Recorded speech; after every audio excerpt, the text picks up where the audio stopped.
Dentro de lo que es la apendicitis aguda, bueno, qué decirles, es lo que más operamos en emergencia en los niños, la emergencia quirúrgica más frecuente a nivel nacional y sé que también a nivel internacional.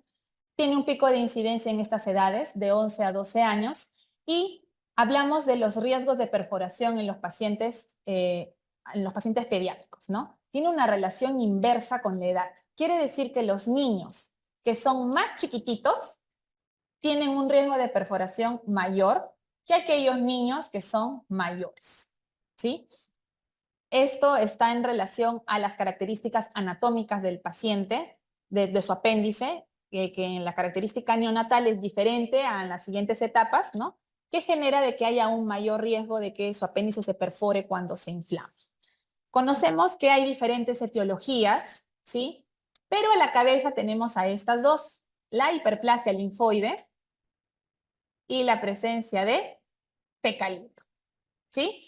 Pero también conocemos de que puede estar secundaria a causas virales, a causas bacterianas, parasitarias, es frecuente los ascaris, hemos encontrado bastantes ascaris en cirugías de apendicitis, y también tumores que por lo general son más frecuentes en niños más grandes, ¿no? En pacientes prepúberes o ya adolescentes. Entonces, ¿qué sucede con estos pacientes? Conocemos de que la apendicitis también es una enfermedad que progresa, ¿sí? No hay cuadro de apendicitis que le empieza a doler y luego para y no fue, no. La apendicitis inicia y va a continuar su camino. Se genera inicialmente porque hay una obstrucción intraluminal, ya sea por una hiperplasia de un ganglio, ya sea por la presencia de un fecalito, de un cuerpo extraño. Se genera ya una obstrucción que empieza a generar un acúmulo de mucosidad, de moco, a nivel intraluminal. Y esto genera una reacción inflamatoria alrededor del lumen, intraluminal y alrededor del lumen, que va generando un aumento de presión intraluminal progresiva. Y este aumento de presión intraluminal progresiva va a hacer que poco a poco el flujo se vaya alterando, ¿sí? Y finalmente, esto va a llevar al paciente a una necrosis con un alto riesgo de perforación de la luz apendicular y obviamente con salida de contenido fecaloideo, purulento y obviamente de proliferación bacteriana. Entonces, conocemos las fases de las apendicitis, no difieren de las fases que tienen los adultos. Tenemos la congestiva, la flemonosa, la necrótica y finalmente la perforada, ¿no? Que nos puede dar un cuadro de peritonitis localizado o nos puede dar un cuadro de peritonitis generalizada. Mientras más pequeñito el paciente, es más frecuente que presenten cuadros de peritonitis generalizada, porque los pacientes pediátricos chiquititos no tienen el mecanismo de protección del epiplon. Su epiplon es corto y no llega a la zona del apéndice. Por ese motivo no localizan una peritonitis y tienden a ser cuadros aparatosos de peritonitis generalizada. Dentro de lo que es el score clínico, a diferencia de lo que se tiene en adultos, que es el score Alvarado, nosotros tenemos el score PAS, el Pediatric Appendicitis Score, que nos cataloga a los pacientes en bajo, en el riesgo bajo, en el riesgo intermedio y en el riesgo alto. Hablamos de un puntaje bajo cuando va de 0 a 3, un intermedio cuando va de 4 a 6 y un alto cuando va de 7 a 10. ¿Qué nos diferencia del score Alvarado? Tenemos de igual forma la migración del dolor, ¿sí? Tenemos también la presencia de náuseas, vómitos y de anorexia. ¿Qué cambia con el score de Alvarado? En los niños hay mucho lo que es la hipersensibilidad en el cuadrante inferior derecho, ¿sí? La diferencia es que a los niños nosotros no le hacemos el signo de rebote, ¿ya?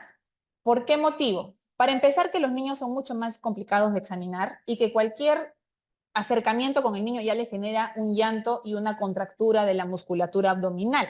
Entonces, imagínense meterle la mano profundamente y luego retirarla abruptamente, ese niño ya no se va a dejar tocar el resto de la evaluación. Entonces, lo que nosotros realizamos es poner nuestra mano en la zona del punto de McBurney y encima de nuestra manito percutimos, ¿sí? Eso se llama dígito percusión y para nosotros es diagnóstico cuando tenemos dígito percusión positiva de que ese chiquito tiene un cuadro apendicular. De repente no se encuentra su posición, su apéndice no se encuentra en la posición anatómica porque conocemos que mientras más pequeño el niño puede tener algún grado de malrotación y su ciego puede estar un poquito más alto. Entonces, que no lo encontremos en fosa ilíaca derecha no quiere decir que no tenga. Tenemos que buscarlo a veces en flanco, a veces tenemos que buscarlo en pelvis, a veces tenemos que buscarlo incluso en cuadrante superior derecho. ¿Por qué? Porque conocemos que hay variantes anatómicas del apéndice en los niños más pequeñitos que nos puede dar, de repente decimos, no, pero en fosa ilíaca derecha está ok, no tiene nada, ¿no? Pero sí, tiene una digitopercusión positiva más arriba. De repente su apéndice tiene una localización más alta, ¿ya? Y de igual forma, los laboratorios, dentro de lo que es la leucocitosis, no tenemos los dos puntos de lo que es la leucocitosis. Algunos niños inclusive vienen con leucopenia, pero sí la neutrofilia.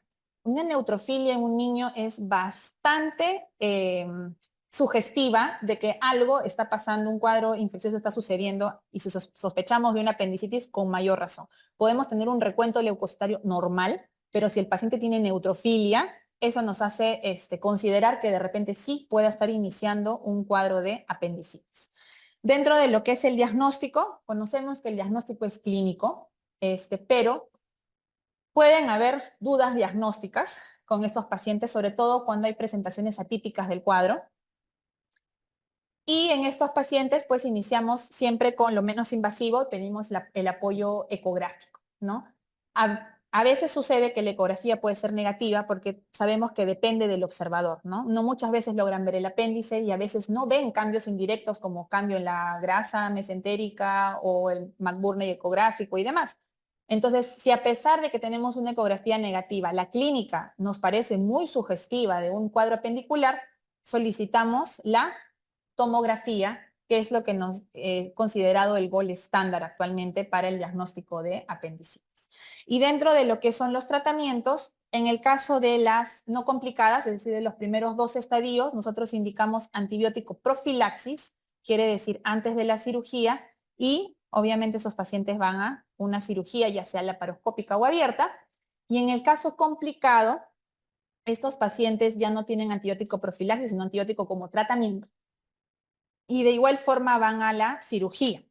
Y en los casos en los que hay un plastrón apendicular, que sabemos que también son parte de los cuadros complicados, estos pacientes, siempre y cuando no haya signos de peritonitis, no haya signos de obstrucción intestinal, no haya una fiebre elevada persistente o una alteración en el estado general del paciente, van a un tratamiento antibiótico con una cirugía de intervalo que se realiza entre las 8 y 12 semanas. Pero si hubiese alguno de los otros cuadros que les he mencionado, cuadro obstructivo, cuadro de peritonitis, deterioro clínico de su paciente, estos pacientes ingresan a sala de operaciones con los riesgos que eso conlleva, ¿no? Porque sabemos que cuando hay un cuadro de plastrón, las estructuras intraabdominales no se reconocen y tenemos mayor riesgo de lesión de asa o lesión de alguna otra estructura.